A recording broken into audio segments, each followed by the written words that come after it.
Շնորհակալություն, ազգային ժողովի հարգարժան փոխոսնակ, հարգելի պատգամավորներ, նիստին հետևող սիրելի քաղաքացիներ,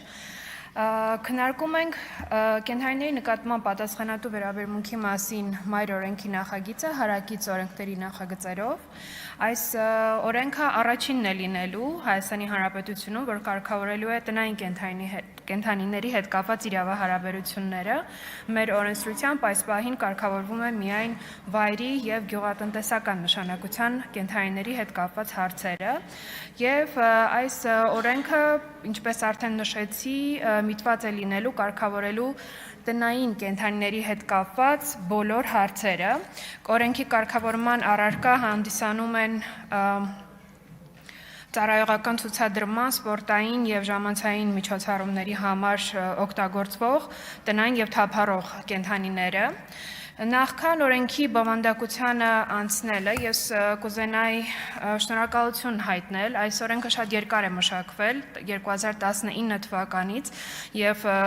առաջին պատճառը կենդանիների նկատմամբ դաժանության մասին ահազանգերն էին, որոնց ուսումնասիրության արդյունքում եկան կային եզրակացության, որ մենք առհասարակ այդ ոլորտը կարգավորող օրենսդրություն չունենք եւ մենք պետք է նաեւ հիմնավորենք, թե ինչու կենդանու նկատմամբ պետք է արգելվի դաժանությունը։ Եվ նախքան օրենքի բովանդակությանը անցնելը ուզում եմ նորից ասել, որ շնորհակալություն եմ ուզում հայտնել այս օրենքի մշակման գործընթացում իրենց ներդրում ունեցած բոլոր անձանց, անհատներին, կազմակերպություններին, հասարակական կազմակերպության ներկայացուցիչներին, կառավարությանը,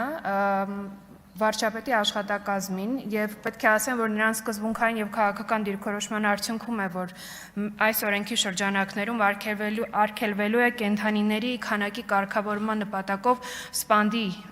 ուրեմն տարբերակը որպես լուծում եւ հատկացվելու են հանրային ռեսուրսներ այս հարցը քաղաքակիրթ ձևով կարգավորելու համար։ Ես ուզում եմ նաեւ շնորհակալություն հայտնել բոլոր այն նախարարություններին, շահագրգիռ գերատեսչություններին, որոնց հետ շատ երկար աշխատանք են կատարել նախագծի մշակման գործընթացում, ԱԺ ոլորտային հանձնաժողովին, փորձագետներին, ինչպես նաև Մազեցե Հայաստանյան գրասենյակին, որ մեծահոգաբար կարողացավ տեխնիկական աջակցություն տրամադրել օրենքի նախագծի մշակման գործընթացում, որը շատ անհրաժեշտ էր, քանի որ մենք չունեինք կարողություններ։ Ես ուզում եմ օրենքին շատ ընդհանուր անդրադառնալ, հարցերի միջոցով անպայման ավելի մանրամասն կասենք, ինչի մասին է բուն կարգավորումները, ինչպես ասեցի, սահմանում է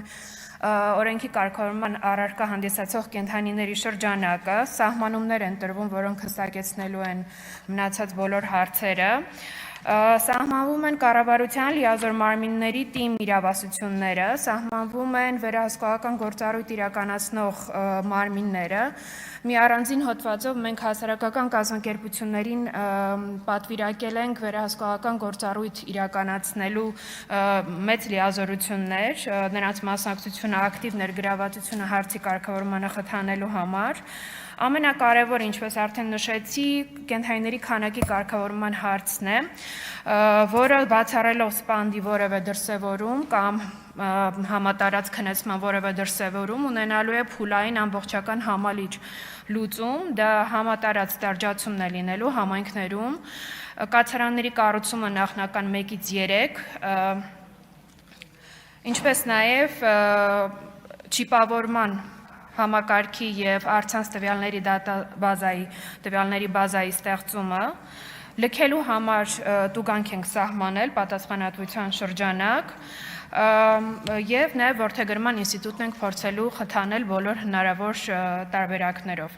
Կենդանու նկատմամբ դաժան վերաբերմունքի մասին հոդված ներմուծվեց դեռևս 2019 թվականին, սակայն այն չէր գործում պատշաճ կերպով, որովհետեւ նորից եմ ասում, մենք պետք է հստակ հասկանանք, թե ինչու կենդանու նկատմամբ չպետք է իրագործվի դաժան վերաբերմունք։ Այս պահի դրությամբ կենդանին ունի միայն գույքային իրավունքներ քաղաքացիական օրենսգրքով։ Մենք ներմուծել ենք փոփոխություն օրենսգրքում, որպեսզի բացի գույքային իրավունքից կենդանիները ունենան նաև այս օրենքով սահմանվող իրավունքները, սահմանել ենք նաև սկզբունքներ կենդանասիրական վերաբերմունքի, դրանց մասին եւս կանդրադառնամ, երբ որ առիթ լինի։ Թերևս այսքանը ժամանակը շատ քիչ է, 5 րոպեն շատ քիչ է այս ողջ օրենքների փաթեթը ներկայացնելու, փորձենք հարցերով անդրադառնալ։ Շնորհակալ եմ։ Շնորհակալություն հարցերի համար հերթագրում։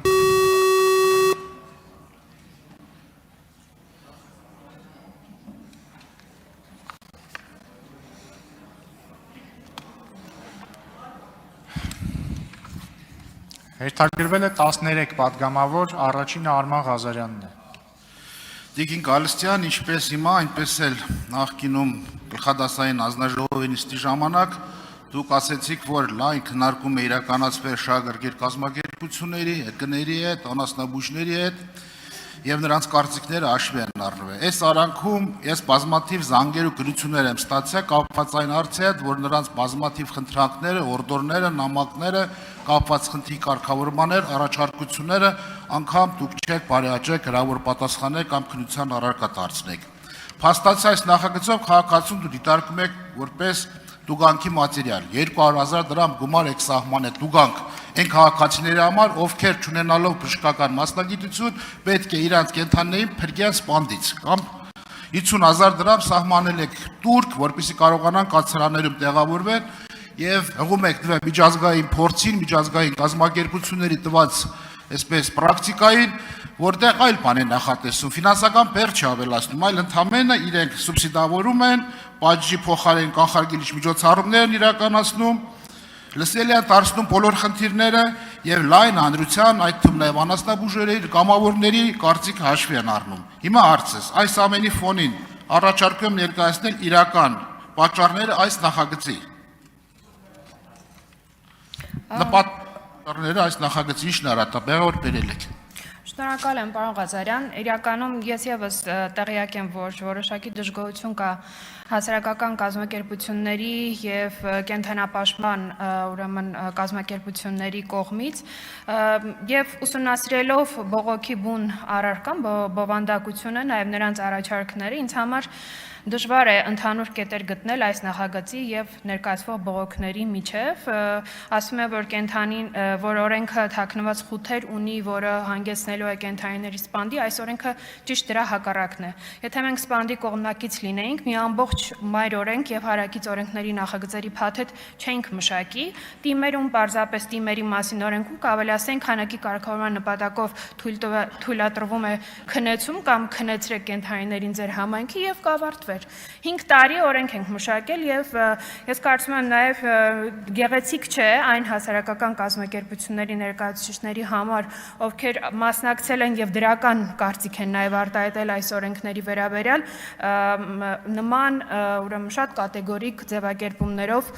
բողոք ներկայացնեն նախագծի մասին, չեմ կիսում այդ բողոքներն ու վերջնագրերը, մենք միշտ բաց ենք աշխատելու, օրենքի ընդունումից հետո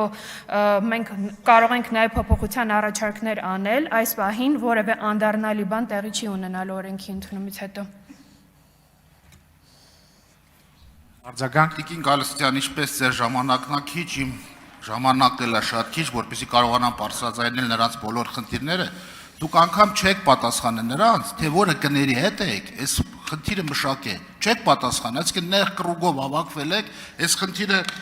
հաշվի նաև փորձագիտական օգոստոս ամսին փորձագիտական վարչությունը բավականին խիստ քննադատական մոտեցում է ցույց տվել եւ դուք այդ կարծիքն էլ հաշվի չեք առել, շրջանցել եք։ Էդում էլ պետք է քննարկեիք, եթե այդ մարդկանց հետ չեք քննարկես նախագծի մասին։ Եթե ՀԿ-ները, կամավորները, անասնաբուժերը եւ այսօր փորձում եք թվականակի հետ կապված էլ, սա ելույթի ժամանակ ասեմ, արձագանք չկա օրես դրական նախաձեռնության մեջ։ Չկա, այլ ընդհանրապես ստեղից ասում եք, որ լավ նախագիծ է, սակայն այդ լավ նախագիծ ովքեր որ արդյունավետ եւ ողջամիտ խելացի բաներ կասեն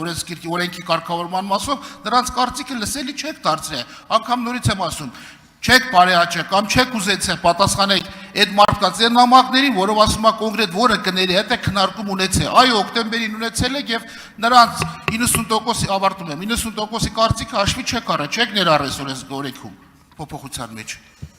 Բացարձակ չեմ կիսում այդ գնահատականը, նորից եմ ասում, շատ կատեգորիկ ձևակերպումներ են, բազմաթիվ քննարկումներ են տեղի ունեցել հասարակական կազմակերպությունների հետ, վերջերս էլ տեղի ունեցել շատ մեծ քննարկում,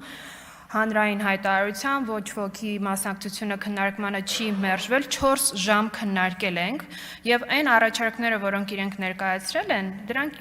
մեծամասամբ կարգավորվում էին օրենքի շրջանակներում, նախագծի շրջանակներում, պարզապես մանրամասն չեն ծանոթացել նախագծին, նաև դուք չեք ծանոթացել, որ ասում եք քանակի կարգավորման համար լուծում չենք առաջարկում, քանակի կարգավորման համար առաջարկվում է լուծումների մի ամբողջ համալիր, դա համատարած ստեղծությունն է համայնքներում, կացարանների կառուցումն է, որդեգրման ինստիտուտի խթանումն է, չիպավորումն է, լքելու համար տուգանքի սահմանումն է, սրանք բոլոր չկա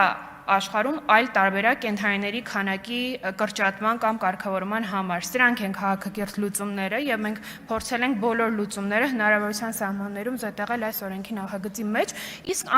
հասարակական կազմակերպության ներկայացուցիչների հետ չի մշակվել նախագիծը։ Հրավիրվել են հանրային քննարկումներ եւ լսվել է նրանց կարծիքը։ Ես չեմ կարող բոլորի անունները տամ, վերջին քննարկման մասին տեսա լուսանկարահանված հրապարակում կա ազգային ժողովի կայքում կարող են տեսնել։ Արմեն Խաչատրյան